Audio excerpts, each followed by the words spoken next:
முதலமைச்சரை பற்றி அவதூறாக பேசிய வழக்கில் அனிதா ராதாகிருஷ்ணன் இன்று காலையில் கைது செய்யப்பட்ட நிலையில் தற்போது அவர் சுமார் 5 மணி நேர விசாரணைக்கு பிறகு நீதிமன்றத்தில் ஆஜர்படுத்தப்படுவதற்காக அழைத்து செல்லப்படுகிறார். இது தொடர்பான காட்சிகளை பார்த்துக் கொண்டிருக்கிற நிலையில் கூடுதல் விவரங்களை செய்தியாளர் ஷேக் மதார் வழங்க கேட்கலாம். ஷேக் மதார், வணக்கம். தற்போது அனிதா ராதாகிருஷ்ணனை நீதிமன்றத்தில் ஆஜர்படுத்த அழைத்து செல்லப்படுகிறார்.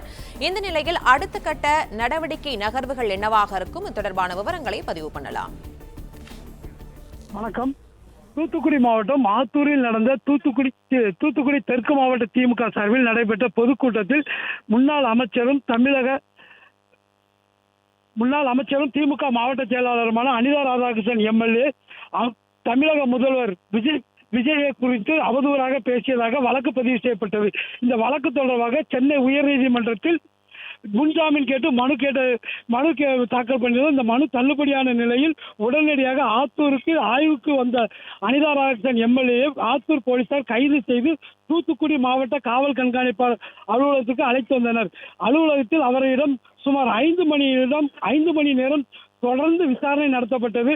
அப்போது அங்கு வந்த பாளையங்கோட்டை சட்டமன்ற உறுப்பினர் அப்துல் வகாப் மற்றும் விளாத்திக்குளம் சட்டமன்ற உறுப்பினர் மார்க்கண்டேயன், தூத்துக்குடி மாநகராட்சி மேயர் உள்ளிட்டோரை மட்டும் அவரை பார்க்க அனுமதித்தனர். மீதி யாரையும் அனுமதிக்காதால் அங்கு ஒரு பெரிய பதட்டமான சூழ்நிலை நிலவி வந்தது. இதைத் தொடர்ந்து தென்காசி முன்னாள் மாவட்ட செயலாளர் சிவபத்மநாதன் உள்ளிட்ட 10 பேரை போலீசார் கைது செய்தனர். இதைத் தொடர்ந்து அங்கு கூடிய திமுகவினரை அப்புறப்படுத்திய போலீசார் தொடர்ந்து விசாரணையில் ஈடுபட்டனர் அனிதா ராதாகிருஷ்ணனிடம். தற்போது 5 மணி நேரம் விசாரணை முடிந்து எஸ்பி அலுவலகத்தில் இருந்து தூத்துக்குடி அரசு மருத்துவமனைக்கு பரிசோதனைக்காக அழைத்து செல்லும் போது நிருபர்கள் வீடியோ எடுக்க விடாமல் போலீசார் அவர்களை தடுத்து நிறுத்தினர்.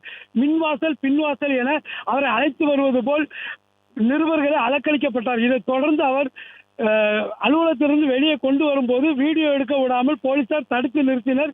இதைத் தொடர்ந்து அங்கிருந்து போலீஸ் பாதுகாப்புடன் தூத்துக்குடி அரசு மருத்துவமனைக்கு அழைத்து செல்கின்றனர். அங்கு மருத்துவ பரிசோதனை செய்த பிறகு அங்கிருந்து நீதிமன்றத்தில் அவர் ஆஜர்படுத்தப்படுவார் என எதிர்பார்க்கப்படுகிறது.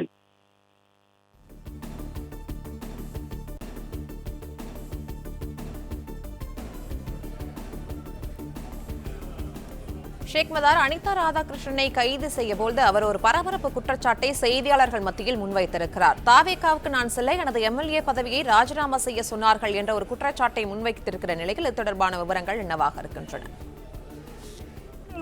வெளியே அழைத்து வரும்போது தன்னை தமிழக வெற்றி கழகத்தினர் ராஜினாமா செய்ய சொல்லி, அதாவது திருச்செந்தூர் சட்டமன்ற உறுப்பினர் பதவியை ராஜினாமா செய்ய சொல்லி வலியுறுத்தியதாக அவர்கள் தெரிவித்தார். இதனால் இந்த பயங்கரமான குற்றச்சாட்டு பெரும் பரபரப்பை ஏற்படுத்தியுள்ளது. இதனால் போலீசார் அவரை பேட்டி எடுக்க விடாமல் மிகவும் தடுத்து நிறுத்தி காட்டமான நிலையில் போலீசார் நடந்து கொண்டனர்.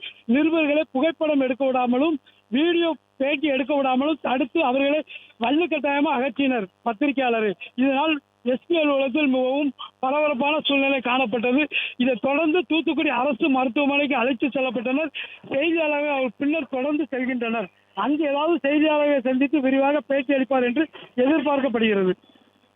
பிளே ஸ்டோர் மற்றும் ஆப் ஸ்டோரில் இருந்து பாலிமர் செயலியை QR கோடு மூலம் பதிவிறக்கம் செய்யுங்கள்.